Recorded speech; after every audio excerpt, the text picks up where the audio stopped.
کاش آج کا جوان پڑھ لیتا خالد بن ولید کون ہے، جانتا تو یہ سب جو لکھے پکے ہیں یہ سب ختم ہو جاتے. یہ کاجو بادام کی باڈیاں.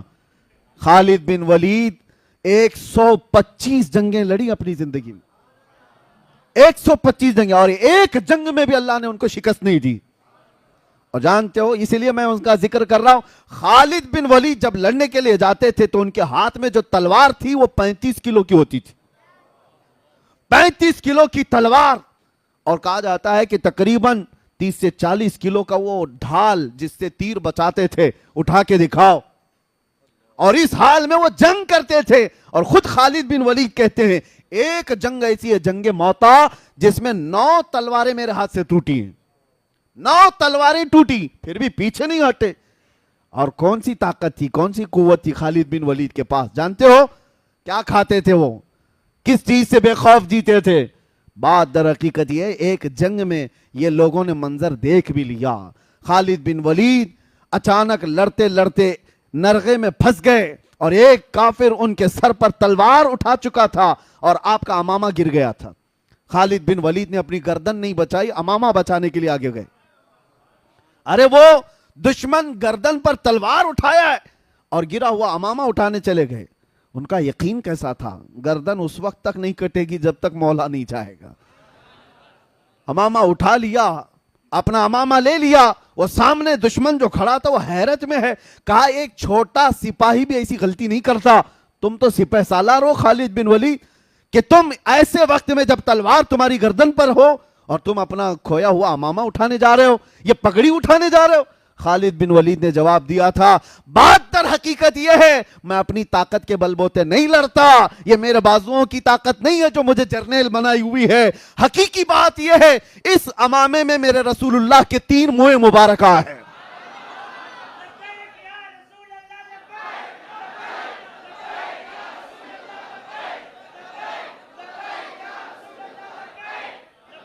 توجہ، خالد بن ولید کہتے ہیں اس امامے میں رسول اللہ کے 3 موئے مبارکہ ہیں اور میرا یقین یہ ہے یہی برکت ہے جو مجھے ہر میدان میں فتح یاب کرتی ہے.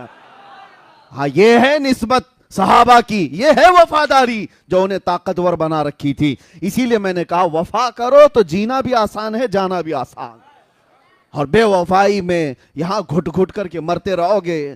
اسی لیے میرے عزیزو آخری بات یہ ہے، اعلیٰ حضرت نے فرمایا زیادہ دیر انتظار مت کرو، اپنے آپ کو بدلنے، اپنے آپ کو توبہ کر کے صحیح راستے پر لانے کے لیے زیادہ دیر تک انتظار نہ کرو. آج لے ان کی پناہ، آج مدد مانگ ان سے، کل نہیں. آج لے ان کی پناہ، آج مدد مانگ ان سے، کل نہ مانیں گے قیامت میں اگر مان گیا. وہاں تو سب مانیں گے بڑے بڑے لوگ دیکھ کر کے، آج ہی مان لو میرے آقا کو. اب میں آپ سے ایک سوال پوچھتا ہوں، مجھے دل پہ ہاتھ رکھ کر کے بتاؤ کائنات میں سب سے حسین چہرہ میرے آقا کا تھا یا نہیں؟ سب سے اعلیٰ اخلاق میرے نبی کے تھے یا نہیں؟ نبی کونین صلی اللہ تعالیٰ علیہ وسلم کی زندگی سب سے اعلیٰ تھی یا نہیں؟ ان کی حدیثیں سب سے سچی، ان کی زبان سب سے سچی، ان کے اخلاق سب سے سچے، ان کا حسن سب سے اعلیٰ. جس جماعت کے پاس ایسا رسول ہو کسی دوسرے کو دیکھنے کی ضرورت ہی کیا ہے؟ تم ایرے غیرے نتھو کھیرے کے فین بنتے کیوں ہو؟ حیرت ہوتی ہے جب کبھی کوئی کہتا ہے کہ میں فلاں کا فین ہوں، اس کا فین ہوں. جھوٹے ہو آپ، تمامی حضرات جھوٹوں کے فین بنتے ہو، جبکہ تمہیں اللہ تعالیٰ نے بھیجا ہے یہاں پر تمہارے نبی کے لیے. اس کے نہیں بننا، اپنے نبی کے وفادار. ہمیں اس کائنات میں جینے کے لیے اللہ تعالیٰ نے بھیجا ہے. زندگی یہ نہیں کسی کے لیے، زندگی ہے نبی کی، زندگی ہے نبی کی. اور نہ سمجھ مرتے ہیں زندگی کے لیے، جینا مرنا ہے سب کچھ. ہاں اتنی بات یاد رکھو، جب ایسی زندگی گزارو گے نا، طلب کیا ہونی چاہیے؟ کیا تمہارے اسکرین پر ننگی تصویریں دیکھ کر رات گزارنے کی؟ کیا تم بے حیائیوں میں اپنے تنہائیاں گزارنے کی طلب رکھو گے؟ چھوڑ دو ان تمام چیزوں کو، اللہ دیکھ رہا ہے تمہاری تنہائیوں کو بھی. اور ان قریب موت آنے والی ہے، ان قریب آنے والی ہے. تم پردے کے ہلنے سے جب خوف کر جاتے ہو کہ کوئی دیکھ لے گا، ارے وہ اللہ خبیر و علیم و بصیر ہر شے کو دیکھ رہا. یہ چیزیں دیکھنے کی طلب میں مت جیو. صرف جینا ہے تو یہ طلب رکھ کر کے جیو جو اعلیٰ حضرت کے شہزادے مفتی اعظم نے کہا تھا، کچھ ایسا کر دے میرے کردگار آنکھوں میں، ہمیشہ نقش رہے روئے یار آنکھوں میں۔ انہیں نہ دیکھا تو کس کام کی ہیں یہ آنکھیں کہ دیکھنے کی ہے ساری بہار آنکھوں میں۔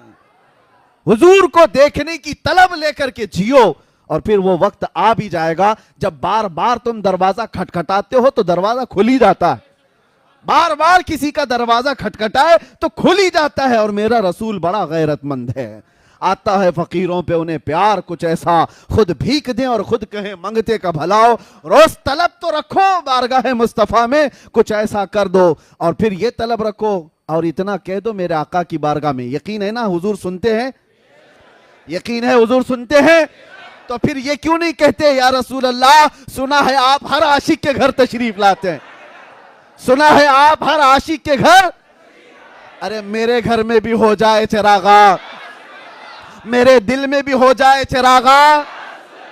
جب یہ طلب لے کر جیو گے ایک دن دروازہ کھلے گا، ایک دن رحمت کا دروازہ کھلے گا، اور نہ جانے وہ ہمارا گھر خوشبوؤں سے مہک جائے گا، اور پھر اس حال میں تمہاری موت آئے اور ہماری موت آئے تو کس شان سے آتی ہے پتہ ہے؟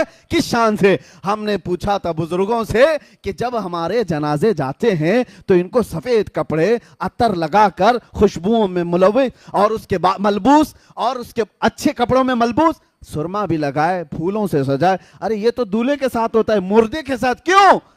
مردہ ہے، مر گیا، اب اس کو کیا کپڑے، مٹی میں تو جا رہا ہے، عطر اس کو کیوں، تھوڑی دیر کے بعد تو بند ہونے والی ہے قبر، یہ سرما کیوں بند آنکھوں پر، اور یہ پھولوں سے سجا ہوا جنازہ کیوں جا رہا ہے جیسے شادی میں جا رہا ہے؟ بزرگوں نے کہا بیٹا وہ آج زیارت مصطفیٰ کے لیے جا رہا ہے، آج جو ہمارا جنازہ جا رہا ہے کسی سنی کی بات کر رہا ہوں، اس کی بات نہیں کر رہا جو مر گیا مردود نہ فاتحہ نہ درود، اسے کیا دیکھنا ہے، سنی کی بات کر رہا ہوں۔ وہ جنازہ جاتا ہے تو بڑی شان سے جاتا ہے، اس لیے ہمارے بزرگوں نے یہ رواج رکھا تھا لوگ دیکھ کر کے حش حش کریں آج کی رات یہ میرے مصطفیٰ کی زیارت کے لیے جا رہا ہے۔ ہاں یہی ہے شب گور بھی اسی گل سے ملاقات کی رات، ہاں اسی گل سے ملاقات کی رات۔ اور جب قبر میں جائیں گے ہوگا کیا؟ منکر نکیر کو آنا ہے، نیلی آنکھوں والے کالے چہرے والے زمین کو دانتوں سے نکالتے ہوئے آئیں گے اور جھنجھوڑ کر کے اٹھا کر سوالات پوچھیں گے، بتا تیرا رب کون ہے، بتا تیرا دین کیا ہے۔ اور پھر تیسرا سوال وہی ہے جو سب پھنستے ہیں اکثر، حضور کو دکھا کر کے ان کے بارے میں کیا کہتا تھا۔ بات یہی ہے، بہت سارے تو جواب دے دیں گے میرا رب اللہ ہے، میرا دین اسلام ہے، لیکن فرشتے سوال میں وہاں پر چینجنگ کر دیتے ہیں۔ آپ کو پتا ہے فرشتے پہلے دو سوال میں پوچھتے ہیں تیرا رب کون ہے، تو کیا جواب ہوگا؟ میرا رب۔ سوال پر توجہ رکھو، لفظ پر، کون ہے، وہ یہ نہیں پوچھ رہے کون تھا، یہ پوچھتے ہیں کون ہے۔